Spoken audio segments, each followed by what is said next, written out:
안녕하십니까? IMJ 투자자문의 애널리스트 데이빗입니다. 잠깐 창 좀 정리하고 이어가겠습니다.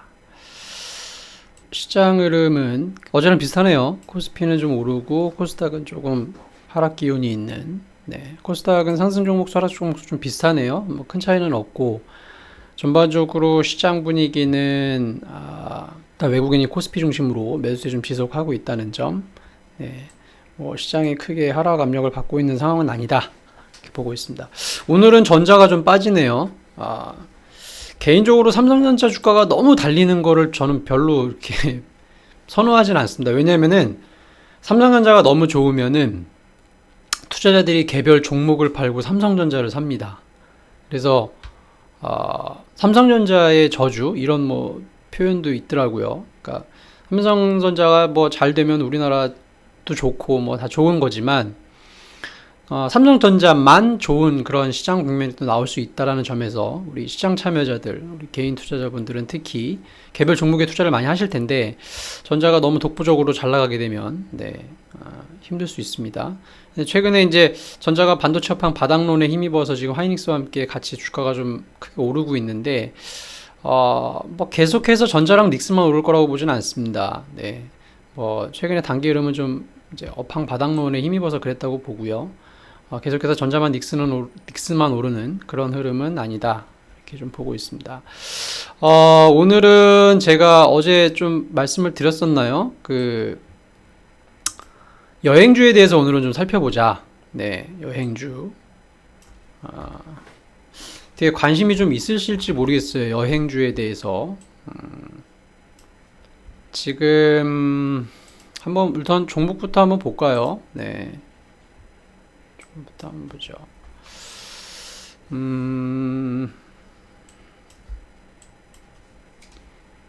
뭐 가장 대표적인 종목이 하나투어죠. 하나투어. 4만원에서 45,000원 바닥권 계속 만들어가고 있습니다. 모두 투어입니다. 15,000원 주변 계속해서 등락을 하고 있는 모습이고요. 노랑풍선도 마찬가지로 비슷한 흐름 보여주고 있습니다. 인터파크는 뭐 순수 여행주는 아니지만 어쨌든 비슷한 컨셉에서 주가는 좀 바닥권에 있는, 전반적으로 여행주 다 바닥권에서 아직 일어나지 못하고 있는 그런 모습을 보여주고 있습니다. 근데 여행주가 이제 여러분도 아시겠지만 좀 오래 이제 빠졌다는 거를 좀 주목해 볼 필요가 있을 것 같아요. 그래서 지금은 저는 이제 지금 주가 수준에서는 최소한 관심 종목에는 넣어놓고 이제 스탠바이 해야 되지 않나 그런 생각을 해봅니다. 오늘 제가 여행주를 좀 풀어드리고 또 이제 제가 지난주 방송부터 해서 계속해서 밀고 있는 컨셉들 있잖아요. 뭐였죠? 첫 번째가 이제 AI 관련주들, 계속해서 급등주들이 하루에 한 종목씩은 나오고 있습니다. 오늘도 나오고 있고요. 그다음에 또 뭘 밀고 있죠, 제가? 방위산업주 계속 밀고 있습니다. 세 번째 게임주 계속 밀고 있죠. 요런 컨셉이 제가 지금 시장을 좋게 보고 있는 업종 혹은 테마의 스타일입니다. 요런 컨셉들을 이제 또 방송 끝날 말미에 다시 한번 종목들 한번 또 차트 보면서 한번 짚어드리도록 하겠습니다. 여행주가 이제 타이밍이 오고 있다. 뭐 오늘 지금 당장 사라는 건 아니에요. 근데 이제 여행주가 지금 곧 매수 타이밍이 오고 있다라고 제가 이제 보는 이유들을 좀 설명을 드릴 테니까, 여행주는 한 번 사이클 타면은 한 50% 먹는 거는 뭐 어렵지 않습니다. 한 번 분위기를 잘 타면요. 근데 그 타이밍이 이제 언제 잡느냐가 문제인데, 한번 제가 오늘 설명드리는 것들 한번 들어보시고, 내가 뭐 아주 지금 뭐 오늘 내일은 아니지만 내가 여행주를 이제 매수한다고 봤을 때 앞으로 어떤 일정 투자 시점까지 해서 어떻게 우리가 수익을 올릴 수 있는가를 한번 고민해 볼 수 있는 그런 주제가 됐으면 좋겠습니다. 뭐 설득이 되시는 분들은 뭐 이제 관심을 가지시면 되고, 또 아니다 뭐 다른 생각을 또 가지고 계실 수도 있겠죠. 그런 분들은 궁금하신 것들이나 하신 것들은 댓글로 남겨주시면은 또 제가 공부해서 또 말씀드리도록 하겠습니다. 오늘 준비해온 자료를 한번 좀 잠깐 살펴보죠. 여행주인데요. 자, 여행주를 제가 굳이 뭐 지금 주가가 뭐 바닥에서 기고 있는 업종을 굳이 말씀드리려고 하는 이제 포인트가 있겠죠. 네. 그런 관점에서 좀 한 15분, 20분 정도 여행주에 대해서 한번 말씀드리겠습니다. 자, 중장기적으로 여행주가 주가가 오르고 있는 건 아시죠? 네, 아주 뭐 5년, 10년, 15년, 20년에 뭐 웬만한 종목들은 주가가 다 올라 있긴 하겠습니다만 코스피가 올라 있으니까 여행주도 굉장히 많이 장기 상승 추세를 타고 있습니다. 자, 여행주를 우리가 보는 큰 거시적인 시각은 이제 소비 패턴이 변화하고 있다는 거예요. 우리가 이제 비포와 애프터 뭐 요거를 언제부터 시점을 기준으로 나누느냐 뭐 그런 절대 기준은 없습니다. 근데 이제 우리나라 사람들도 그렇고 뭐 전 세계 사람들도 그래요. 비포와 애프터, 그러니까 어떤 일정 시점을 기준으로 해서 늘 소비는 해오지만 그 소비가 패턴이 바뀌었다. 사실 뭐 이런 디테일한 내용들은 뭐 인터넷이나 네이버, 구글 찾아보면 많습니다. 어제 제가 말씀드린 투자 성향이 바뀌었다. 투자자들이 종목을 피킹하는 기준이 달라졌다고 어제 제가 메가더 장군을 설명하면서 말씀드렸잖아요. 그 2차 세계대전 이후로 우리가 지금 얼마나 큰 그림에서 변하고 있는가를 어제 말씀을 드렸는데 그 변화 중에 하나가 또 이 소비 패턴이라는 거죠. 그러니까 아시겠지만 우리 아버지 세대 뭐 그 윗세대까지 또 연결해서 본다면 옛날의 소비는 이제 소유적 소비였죠. 쉽게 말씀드리면은 물건을 사는 소비가 소비였습니다. 그죠? 제품을 사는, 상품을 사는, 물건을 사는 그런 소유적 소비가 가계 지출의 상당 부분을 차지했는데요. 지금은 경험적 소비다. 경험을 소비한다는 거죠. 경험. 뭐 대표적으로 그게 여행이 될 수 있는 거죠. 아니면 뭐 어떤 웰빙이 될 수도 있고 뭐 게임, 즐거움, 뭐 맛집 찾아다니는 거, 네, 이런 경험적 소비가 대체하고 있다. 소유적 소비를 경험적 소비를 대체하고 있다. 뭐 다른 말로 하면 상품을 소비하고 있다. 지금은 비상품적 소비를 하고 있다. 뭐 옛날에는 양적 소비를 했다. 지금은 양보다는 질이 중요하다. 질적 소비를 한다. 뭐 대표적으로 맛집 아니겠어요? 옛날에는 뭐 많이 주고 뭐 가격 싸고 막 그런 데 많이 갔는데 우리가 요즘에는 맛있는 집을 찾아다니죠. 네. 대표적으로 질적 소비를 하는 부분이 맛집 찾아다니기 이런 게 있고요. 옛날에는 갖추는 소비를 했죠. 한번 생각을 해보십시오. 우리 뭐 저희 세대나 저희 윗세대들 보면은 2차 세계대전 이후로 베이비부머가 전 세계적으로 일어났다고 그랬잖아요. 사람들이 엄청 많이 태어났고 젊은 사람들이 많다 보니까 젊은 사람들 뭐 합니까? 결혼하잖아요, 대부분. 결혼할 때 우리가 물건 하나씩 다 사잖아요. 가전 하나씩 사고 가구도 사고 뭐 집도 사고 차도 바꾸고 엄청 사죠. 결혼하는 세대, 결혼하는 나이에 그 사람들이 많은 시대에는 물건을 많이 살 수밖에 없습니다. 기본적으로 갖춰야 되기 때문에. 근데 이제 요즘엔 결혼을 별로 안 하잖아요. 예, 그러면 갖추는 소비가 많이 줄었다. 누리는 소비가 됐다. 옛날에는 필요적 소비, 지금은 필요해서 사는 건 아니죠. 옛날에는 반드시 필요한 것들이 있었습니다. 뭐 우리가 갖추는 소비랑 비슷한 얘기인데 가정에 필요한 또 나에게 필요한 물건들을 소비했다. 근데 지금은 어떤 감성을 소비하려고 그러죠. 어떤 내 안의 즐거움, 그 다음에 자기 만족, 어떤 행복감, 뭐 스트레스 해소, 네, 이런 것들을 위한 감성적 소비를 하고 있다. 옛날에는 뭐 가족을 위한 소비, 그쵸? 가족을 위한 소비가 좀 많았다. 나를 위해서라기보다는 가족을 위해서 우리가 뭐 구매를 한다든가 하는 게 많았는데 지금은 나 개인을 위한 소비가 많이 들고 있다. 옛날엔 솔직히 과시형 소비도 좀 있었죠. 우리나라 뭐 전반적인 흐름이기도 합니다만 지금은 또 미니멀 소비를 하는 경향이 있고요. 옛날에는 편의적 소비를 했다면 지금은 가성비 소비라고 있다. 이게 인터넷이죠, 뭐. 옛날에는 뭐 그냥 가까운 어디 뭐 오프라인 매장 가가지고 뭐 물건 사오려 했는데 지금은 철저하게 인터넷으로 우리가 검색을 해서 더 나은, 더 싼 그런 소비를 하려고 하는 경향이 있습니다. 자, 어찌됐든 비포와 애프터 소비 패턴이 변했다는 거죠. 그래서 지금의 소비는 어떤 이런, 그러니까 뭐 단순해요. 우리가 한 달 동안의 가계를 지출하는 소비를 보면은 대충 압니다.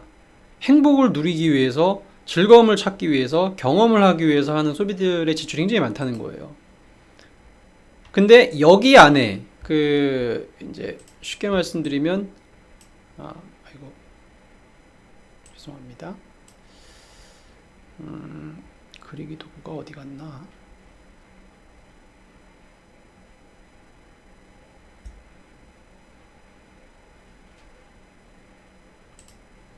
그리기 도구를 잠깐만요. 찾아보고 있는데요. 여기 있네요. 자, 우리가 이제 이 새로운 경향의 소비 패턴에 익숙해져가는 시대적 흐름을 살고 있다. 그러면 여기에서 우리가 어울릴 만한 것들이 뭐가 있냐? 뭐가 있을까요, 여러분? 아까 제가 대표적으로 말씀드렸지만 이제 우리가 맛집을 찾아다니는 거라든가 여행을 한다라든가 뭐 캠핑을 한다라든가 또 뭐가 있죠? 뭐 게임, 우리가 또 소소하게 게임 하죠. 또 뭐 영화 보죠. 그 다음에 또 뭐 합니까? 뭐 골프 치죠. 그 다음에 또 뭐 하죠? 뭐 마사지도 받으러 같이 가죠. 네. 그 다음에 어떤 요즘엔 어른들 캐릭터도 많더라고요. 그 뭐라 그러죠? 예, 뭐 어른들 장난감 놀이 뭐 이런 것들도 지금 많이들 주변에서 보시면 하시는 것 같고요. 커피 매일 우리가 사 먹죠. 웰빙과 관련된 어떤 지출들, 뭐 PT 받고 예, 헬스장 다니고 이런 전반적인 흐름의 트렌드가 이 지금의 소비 시장을 규정하고 있는 흐름이라고 보시면 되죠. 이 중에 하나가 여행이라는 거예요. 그러니까 뭐 이거를 세대별로 한번 구분을 할까요? 옛날에는 우리가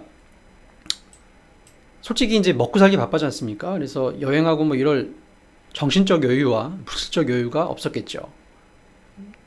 근데 지금은 이제 인구가 고령화되고 열심히 일하는 시대의 흐름에서 바뀌었지 않습니까? 이런 것들의 컨셉에서 맞는 업종 중에 하나가 여행이라는 거죠. 그래서 실질적으로 지금 매년 그 인천공항을 통해서 나가는 해외 출국자 수가 매년 신기록을 계속 갱신하고 있잖아요. 앞으로도 우리나라 인구는 계속 고령화될 거고 삶의 질을 추구하려는, 즐거움을 추구하려는, 행복을 추구하려는 이런 시대적 변화는 아마 당분간 계속 될 겁니다. 그렇다면 여행은 계속해서 사람들의 중요한 인생의 부분이 계속 될 수 있겠죠. 그러다 보니까 여행과 관련된 기업들은 계속해서 투자 가치가 있을 수 있는 저는 그런 상황이라고 봅니다. 그래서 지금 여행주 주가가 많이 빠져 있기 때문에 우리가 장기적인 트렌드상 우리나라 사람들이나 전 세계 사람들이 어쨌든 고령화되고 삶의 질을 추구하고 행복을 추구한다 이런 걸 다 봤을 때는 여행 수요가 계속 어쨌든 증가할 건데 여행주 주가는 오르락내리락 하다가 지금 빠져 있다. 그렇죠? 여행주 주가는 오르락내리락 하는데 지금 빠져 있다. 근데 여행 수요는 어쨌든 계속 있을 것이다. 이 갭, 이게 제가 지금 보는 시장의 포인트라는 거죠. 그래서 많이 빠져있는 여행주에 대해서 지금은 이제 관심을 다시 둬야 되는 그런 상황이다. 이렇게 보고 있습니다. 시대적 흐름이 여행을 선호하는 이제 분위기가 많이 형성됐다는 것뿐만 아니라요. 뭐 다음 페이지를 넘겨서 좀 보면은 저는 이제 우리나라 여행업 전 세계적으로 마찬가지지만 이 저가 항공사의 등장이 특별히 이제 해외여행과 관련돼서 굉장히 큰 수요를 창출하는 동기가 됐다 이렇게 봅니다. 뭐 제가 통계를 정확하게 읽고 있는 건지는 모르겠는데요. 그 국내 여행은 이미 저가 항공사가 90% 이상 독점을 했다고 제가 뉴스 기사를 본 것 같고, 우리 해외 나갈 때도 이제 저가 항공사 많이 이용하죠. 돈 있으신 분들이야 좋은 비행기 타시면 되고 1등석 타시면 되는데, 아마 대부분 사람들은 더 싼 가격에 저가 항공을 이용하시려고 할 겁니다. 이 저가 항공이 나타나면서 해외여행이 조금 더 부담이 줄어들었어요. 저도 그걸 체감할 수 있겠더라고요. 저도 저는 뭐 아시아만 주로 다녀봤는데, 동남아 갈 때 특히 이제 저가 항공이 굉장히 뭐 비행 시간도 그렇게 길지 않고 가격도 합리적이고 하다 보니까 저가 항공을 이용하게 되더라고요. 예, 그래서 저가 항공이 등장하면서 이 해외 여행의 수요가 한층 더 넓어졌다. 네, 가격 메리트가 생기면서 물론 저가 항공 이제 타면서 조금 그 착륙할 때 여러분도 혹시 느끼셨나요? 그 저만 이런 경험을 해서 뭐 그럴 수도 있긴 한데 뭐 어떤 브랜드라고 제가 말씀드리진 않을게요. 어떤 저가항공사를 타고 이제 그 동남아를 한번 여행 갔는데 그 착륙할 때 그 이제 그 비행기 타이어가 바닥에 닿잖아요. 그때 쫙 이제 이렇게 착륙을 하는데 덜컹 이렇게 하는 한번 경험이 있었어요. 저가항공을 탔을 때. 아마 저가항공사여서라기보다는 그분이 그 비행 조종사가 경험이 많지 않은 아마 그런 분이 운행을 하셨는지 모르겠지만 덜컹 하면서 이게 굉장히 좀 약간 충격을 받는 그 의자에 앉아 있는 상황에서 그런 경험을 한번 한 적이 있습니다. 그래서 좀 무서운데? 뭐 그런 생각을 딱 한 번 한 적은 있어요. 근데 그 외에 대부분의 상황은 문제가 없었는데 이래서 좀 비싼 항공사 타나? 뭐 그런 생각을 잠깐 해본 적은 있습니다. 근데 이제 뭐 그건 케이스 바이 케이스겠죠, 뭐. 그래서 뭐 근데 사실 뭐 비행기 타고 뭐 사고 나고 하면 뭐 글쎄요. 제가 보기에 저가 항공이나 고가 항공이나 뭐 큰 차이는 없을 것 같은데. 어쨌든 그런 뭐 일담이 있었다는 거고요. 어쨌든 저가 항공사가 등장하면서 해외여행의 수요가 넓어졌다. 근데 요즘에 저가 항공이 여러분 계속 노선이 늘고 있잖아요. 그래서 경쟁이 계속 심화되고 있는 거 아시죠? 이렇게 되면 가격이 어떻게 될까요? 네, 계속해서 하락 압력을 받을 가능성이 높죠. 경쟁을 하니까. 그럼 여행을 가려는 우리 입장에서는 편하다. 그래서 저가항공사가 등장하고 그들이 또 무한 경쟁 시대로 들어가면서 뭐 여행을 하려고 하는 우리 수요자 입장에서는 가격 메리트는 계속 있는 그런 상황이라고 보시면 되겠습니다. 10년 전과 한번 비교해 보겠습니다. 하나투어 예약 데이터를 좀 비교를 해봤는데요. 물론 올해는 아직 다 안 지나갔으니까 작년 데이터를 한번 보면은 어디로 여행을 많이 가느냐? 옛날에는 중국 동남아를 많이 갔는데 일본으로 좀 많이 가는 경향이 있습니다. 이래서 좀 타격이 더 컸나 봐요. 최근에 우리가 일본하고 대립각을 세우는 거에 대해서 일본 관광객 비중이 굉장히 많이 늘었는데 일본하고 싸운다? 그러면 여행 예약 별로 안 되겠는데? 하면서 하나투어 모두투어 주가가 좀 많이 빠지지 않았나 그런 생각을 해봅니다. 그럼에도 불구하고 우리가 동남아, 중국, 일본 세 개 지역의 비중이 뭐 거의 한 80% 이상 되는 아시아권이죠. 쉽게 얘기하면 아시아 여행이 80% 이상 여전히 높다. 예, 큰 흐름에서. 근데 아까 말씀드렸지만 저가항공사들이 또 아시아 그 컨셉이 많잖아요. 예, 그래서 아시아 쪽의 여행은 꾸준히 계속 늘어날 가능성이 높다 이렇게 보고 있습니다. 여행 스타일로는 어떻게 가느냐, 뭐 남성끼리 가냐, 뭐 혼자 가냐, 뭐 보면은 혼자 가는 여행이 굉장히 많이 늘고 있다고 해서 저는 데이터가 굉장히 많이 늘어났을 줄 알았는데 사실은 아직까지도 뭐 혼자 가는 여행의 비중은 그렇게 크지 않습니다. 물론 뭐 배낭 메고 가시는 분들이 늘어나고 있는 것 같긴 한데 아직은 가족과 함께 가는 여행의 비중이 여전히 좀 높다 그렇게 이해를 하시면 되겠습니다. 여행사 입장에서는 혼자 가는 것보다 이렇게 때를 지어 가는 게 더 좋겠죠. 왜냐면은 뭐 예, 당연하겠죠. 예. 그래서 어쨌든 가족과 함께 가는 여행의 비중이 여전히 계속 높은 그런 흐름을 계속 보여주고 있습니다.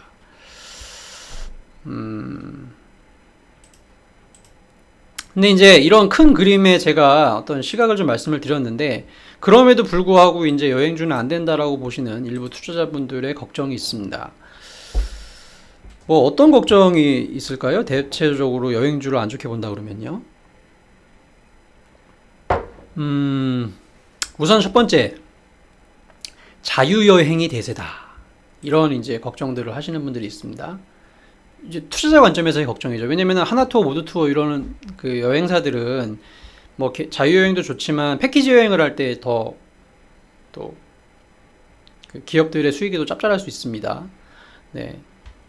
그냥 뭐 자기가 혼자 뭐 배낭 메고 나는 그냥 내가 혼자 항공권 끊고 혼자 숙소 끊고 해서 그냥 알아서 다니겠다라고 하는 자유여행이 엄청 늘어난다면 여행사를 의존하려는 의존도는 낮아지겠죠. 그럼 당연히 이 상장되어 있는 여행사들의 기업 실적의 개선은 약화될 수밖에 없습니다.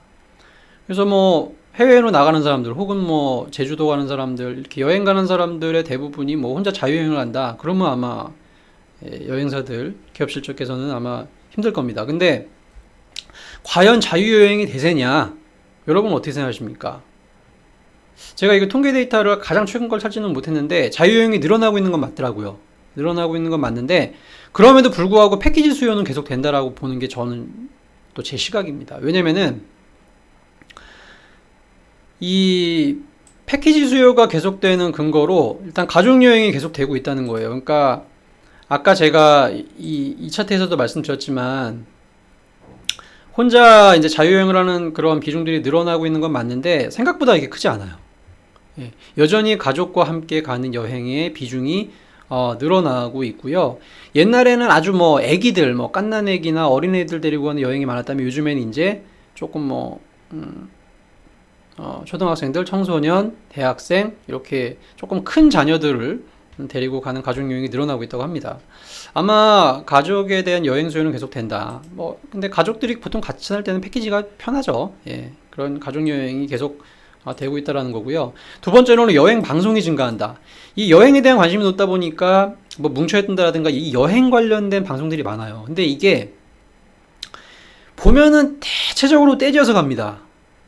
왜냐면은 뭐 여러분들 방송 보실 때 여행 방송 보는데 뭐 혼자 여행 가는 거 이런 거 뭐 걸어서 세계 속으로인가요? 뭐 그런 프로그램들도 있긴 한데 대부분 어때요? 우르르 뭉쳐가서 재밌게 놀잖아요. 그런 여행 방송이 증가가 이런 패키지 수요를 계속해서 가서 다 같이 재밌게 노는 그런 그림들을 많이 방송해 주기 때문에 패키지 수요가 이런 부분에서도 일정 부분 유지될 가능성이 높다. 앞으로 뭐 여행 방송 계속 늘어나지 않겠어요? 네. 그런 연결고리가 있고요. 또 하나는 장기 여행이 증가한다. 고령화랑도 비슷한데 앞으로 보세요. 우리나라 인구가 점점 고령화되잖아요. 노인들이 많아질 거 아니겠어요?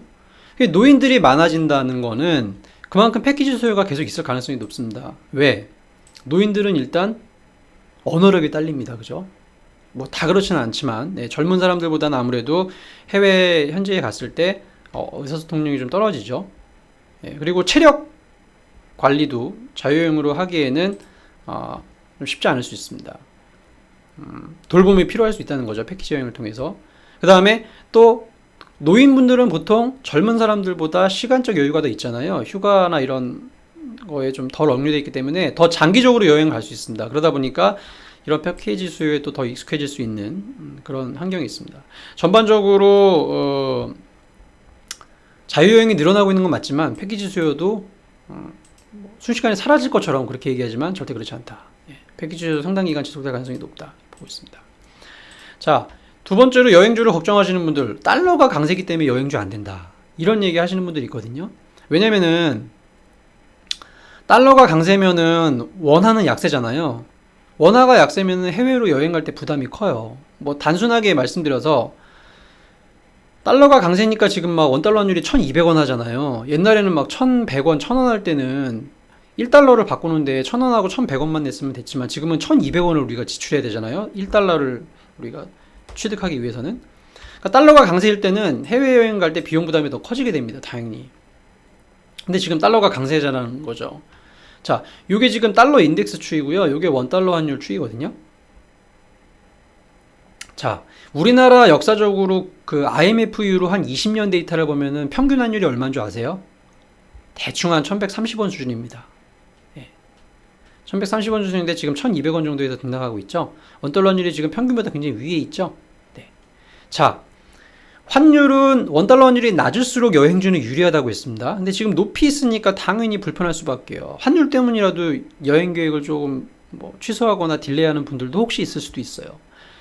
원달러 환율이 밑으로 내려와야 여행주는 강세입니다. 쉽게 말씀드리면 워낙 강세 수혜주예요. 근데 원달러 환율이 이렇게 높이 있으니 당연히 여행주에 대한 센치멘트는 안 좋을 수밖에 없습니다. 근데 문제는 달러 강세가 계속 되면 여행주는 계속 안 될 거예요. 근데 달러 강세가 앞으로 계속 된다는 보장이 여러분 있습니까? 그렇진 않아요. 이 달러 인덱스를 장기적으로 한번 보시면요. 이렇게 한 10년 주기로 오르고 내리고 반복하거든요. 근데 지금 달러 인덱스가 강세를, 즉 달러 강세를 보인 지 한 8년 이미 진행이 됐어요. 이 얘기는 이제 달러 강세가 굉장히 오래 진행됐기 때문에 다시 중장기적으로 달러가 약세로 갈 수 있는 가능성이 열려 있다는 겁니다. 중장기적인 말씀이에요, 물론. 그런 관점에서 보면은 지금 이렇게 달러가 오래 강세였다? 그럼 이제 중장기적으로 달러는 다시 약세 사이클로 갈 가능성이 있기 때문에 여행주의 기회가 올 수 있다는 거죠. 원달러 환율도 마찬가지입니다. 우리나라 원달러 환율은 보통 한 1100원에서 1200원 움직여요.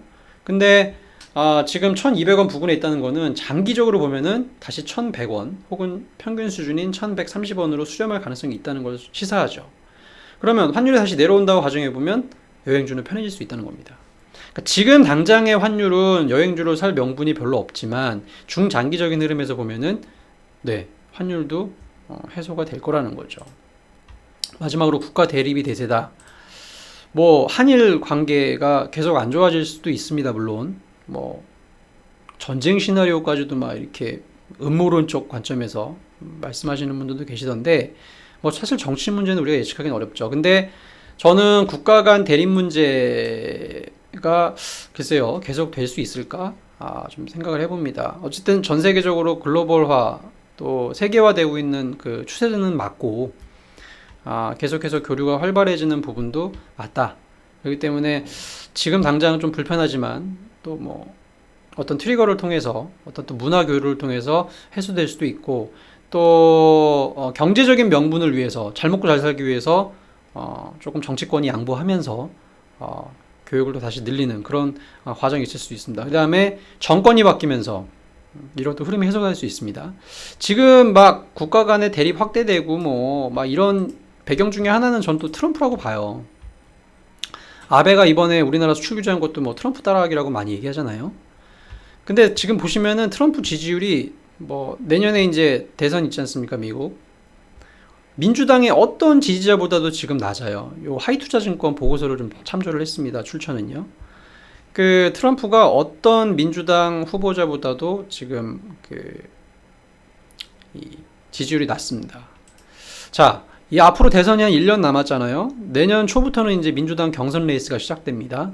본격적으로 이제 대선 레이스에 들어가게 되는데 트럼프가 굉장히 트러블 메이커잖아요. 트러블 메이커 역할을 해왔는데 제 생각에는 트럼프의 지금 제일 큰 목적은 내년에 재선하는 겁니다. 내년에 낙선되면 안 되잖아요. 자, 내년에 트럼프가 당선되기 위해서는 이 지지율을 만회할 만한 뭔가 트리거가 필요합니다. 미중 무역 협상을 극단적으로 치우쳐 간다든지 미국 경제를 뭐 망가지게 할 만한 어떤 트러블 메이킹을 하지 않을 것 같아요. 그래서 저는 트럼프가 내년 당선을 위해서라도 조금 부드러워지지 않을까라는 예상을 좀 해보고요. 만약에 트럼프의 의도대로 내년 재선을 잘 못 끌고 갈 경우 만약에 내년에 낙선할 수도 있습니다. 트럼프가 만약에 내년 낙선한다. 그러면 국가별 어떤 대치 구도는 조금 더 완화될 수도 있어요. 왜냐면 지금 트럼프 그런 트러블 메이킹이 지금 전 세계적인 대립각을 좀 만들었다고 보기 때문에 트럼프가 만약에 내년 낙선한다, 네, 그러면 한결 국가 간 대립 문제는 조금 풀어질 수도 있다 보고 있습니다. 어쨌든 트럼프 트러블 리스크가 조금 약화될 수 있다는 거죠. 그런 관점에서는 여행주에게는 또 좋은 센치멘트가 될 수 있다. 저는 그렇게 보고 있습니다. 자, 지금까지 여행주를 봐야 되는 컨셉들을 쭉 말씀드렸고 뭐 여행주를 걱정하시는 어떤 요인들 그런 요인들을 또 짚어봤습니다. 자, 그 다음에 제가 오늘 하나 말씀드리고 싶은 거는 좀 흥미로운 또 하나의 얘기인데 이 하나투어 기준 뭐 여행주들 다 마찬가지인데요. 굉장히 재밌게도 여행주들은 18개월 주기를 갖고 있다는 거예요. 이게 저도 뭐 사실 그려보고 좀 놀란 건데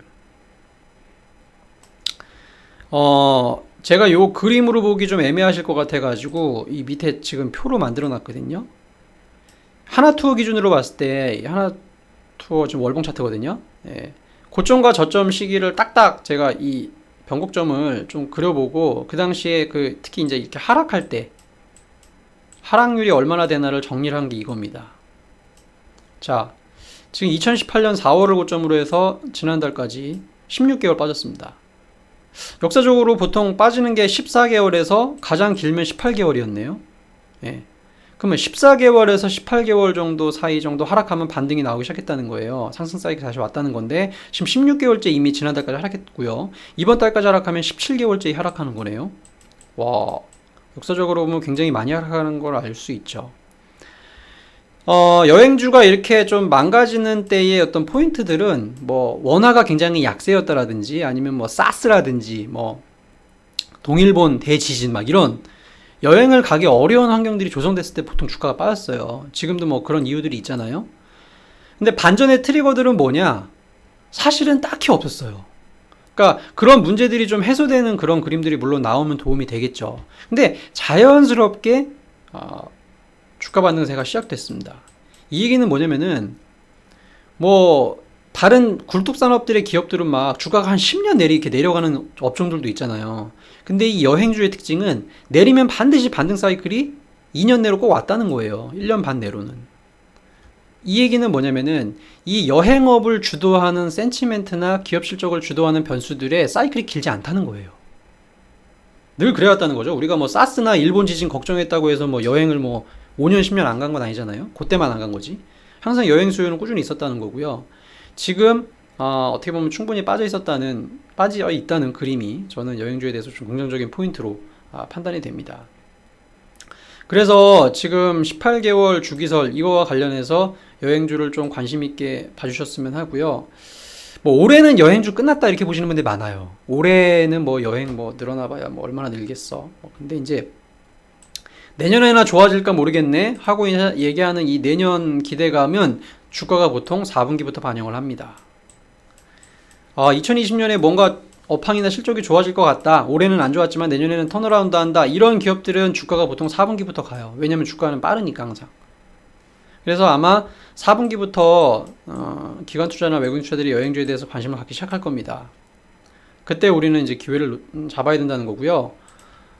매수 타이밍을 굳이 진짜 저는 좀 10월달이 유력하다 이렇게 보는데 이유는 3분기 실적이 이제 안 좋을 거예요. 근데 3분기 실적이 안 좋다라고 하는 그 보고서들이 아마 10월달에 쏟아질 겁니다. 그때가 아마 주가가 바닥일 가능성이 높아요. 왜냐면 3분기 실적이 가장 안 좋을 가능성이 높기 때문에. 그 다음에 11월 초에 이제 3개월 예약률이 나오는데 이때가 바닥일 수도 있어요. 3분기 실적 안 좋으니까 10월 달에 매수하는 건 부담스러워. 11월 달에 3분기 실적 발표하는 거 보고 난 들어갈래. 이렇게 생각하시는 분들이 많을 수 있거든요. 거기서 또 11월 초에 예약률 확인하고 가자. 이런 심리가 있을 수 있습니다. 그래서 뭐 10월 중하순 내지는 11월 초가 매수 타이밍의 적기가 아니겠는가. 그렇게 보고 있습니다. 제가 지금 말씀드린 거 정리하면은 10월 중하순 내지는 11월 초 이때가 여행주의 매수 타이밍으로 굉장히 좋은 적기가 될 가능성이 높다 보고 있고요. 근데 그 전에라도 일본과 뭔가 화해 제스처가 나온다, 원달러 환율이 급락한다, 거래가 실리면서 장대 양봉이 나온다, 이러면은 먼저 뭐 꼭 이때 기다릴 필요 없이 먼저 진입할 수도 있겠죠. 그래서 저는 지금은 관심 종목에 넣어놓고 여행주를 바라봐야 될 때다 이렇게 보고 있고요. 가격 기준으로는 대장주 하나투어를 기준으로 좀 말씀을 드리면 옛날에 2011년도에 일본 지진 났을 때 하나투어 주가의 밸류에이션 수준하고 지금 맞는 수준이 러프하게 한 4만원입니다. 하나투어 지금 한 4만 3천원 하나요? 네, 하나투어 한 4만원 기준은 굉장한 지지대 역할을 합니다. 그러니까 만약에 10월 중순 11월 초까지 기다리지 말고 하나투어가 그 전에 주가가 4만원까지 내려간다. 그러면 어떤 이벤트와 상관없이 매수 타이밍의 밸류에이션 정도의 수준이 되니까 그때는 선제적으로 여행주를 매수하셔도 좋겠다 이렇게 보고 있습니다. 여행주 앞으로 한 1, 2년 놓고 보면은 지금 굉장히 좋은 가격 메리트가 있는 상황이다. 보시고요. 10월 중순, 11월 초 정도를 매수 타이밍으로 보시고 지금 관심 종목에 넣어놓으시고 앞으로 한 달 반 정도 시간을 두고 이제 매수할 타이밍이다. 이렇게 이해를 하시면 좋을 것 같습니다. 오늘 제가 여행주는 여기까지 좀 말씀을 드리겠고요. 개별 종목에 대해서는 뭐 또 시간이 되는 대로 추후 또 말씀을 드리도록 하겠습니다. 여행주 오늘 뭐 이렇게 좀 말씀을 드리겠고요. 종목별로 한번 시장별로 한번 간단히 또 그 복습을 또 하면서 좀 마무리를 하도록 하겠습니다. 일단은 뭐 오늘 그 여행주만 한번 먼저 좀 말씀을 드렸는데 네, 하나투어 일단 뭐 반등이 나오고 있네요. 모두투어는 강보합 정도 보여주고 있고, 노랑풍선은 좀 빠지고 있고요. 네, 아마 모두투어가 어닝서 쇼크가 나가지고 2분기에 투자자들이 더 손을 좀 잘 못 대고 있는 것 같아요. 예, 뭐 보합권에서 좀 움직이고 있다 그렇게 보시면 되고요. 그 다음에 제가 요즘에 관심 있게 보고 있는 AI 관련주들, 어제는 투비소프트가 상한가 갔는데 오늘은 좀 많이 빠지네요. 네, 로보로보 계속 관심 갖고 투자자분들이 보고 계신 것 같습니다. 오픈베이스 어제 좀 오르다가 오늘 좀 약보합 보여주고 있고요. 데이터도 좀 빠지고 있고요. 링네트가 오늘은 좀 좋네요. 네, 오늘은 링네트를 아마 타겟으로 잡고 있지 않나. AI 관련주들이 지금 한 종목씩 번갈아 가면서 계속해서 상승하고 있다는 점. 지난주부터 우리가 정리를 한번 해드리면은 오픈베이스하고 그 다음에 데이터 솔루션, 그 다음에 로보로보, 그 다음에 네오팩트, 뭐 이런 종목들이 지금 좀 선제적으로 움직이는 종목이고, 지금 링네트도 그런 관점에서 움직이는 종목군이다 이렇게 좀 보시면 되고요. 10월달에 정책 발표 어떻게 나올지 모르겠지만 관심 있게 지켜보시면 좋을 것 같습니다. 방위산업주 계속 좋게 보고 있다고 말씀드렸죠. 한국항공우주 오늘도 오르네요. 장중 조정조차도 허락하지 않는 아주 강력한 상승 추세를 보여주고 있습니다. 하나 에어로스페이스 또 여전히 상승 추세에서 크게 변동되지 않는 그런 모습입니다. 게임주도 제가 투자 포인트 7가지 열심히 설명해 드리면서 좋게 보고 있다고 말씀드렸죠. 게임주를 제가 또 빅3라고 말씀드렸던 게 이제 위메이드, 어제 한 5.5% 올라서 오늘은 약보합 보여주고 있고요. 네오위주도 어제 한 4% 올라서 오늘 좀 약보합 보여주고 있습니다. 웹젠도 조금 한 4일 정도 쉬고 있는 그림. 근데 상승 추세는 뭐 전혀 지금 문제가 없는 그런 그림이라고 보시면 되겠습니다. 저는 오늘 뭐 여기까지 말씀을 드리겠고요. AI 관련주, 방해산업주, 게임주 이런 것들 계속 좋게 보고 있다. 그다음에 여행주는 지금 이제 관심 종목에 넣어놓고 이제 매수를 스탠바이 해야 될 때다라는 얘기를 오늘 좀 말씀을 드렸습니다. 궁금하신 것들은 저희 뭐 댓글 창이나 뭐 실시간 채팅으로 말씀을 물어보셔도 되고요. 뭐 개별적으로 또 연락을 주시면은 답변 드리겠습니다. 오늘 저는 여기까지 말씀을 드리겠고요. 저에 이어서 저희 IMJ 투자자문의 종목 피킹의 선두주자 닥터남 전문가님께서 또 100%의 승률을 자랑하시는 또 그런 또 퍼포먼스를 가지고 여러분들을 찾아뵙겠습니다. 오늘도 좋은 하루 되시고요. 성투하시기 바랍니다. 감사합니다.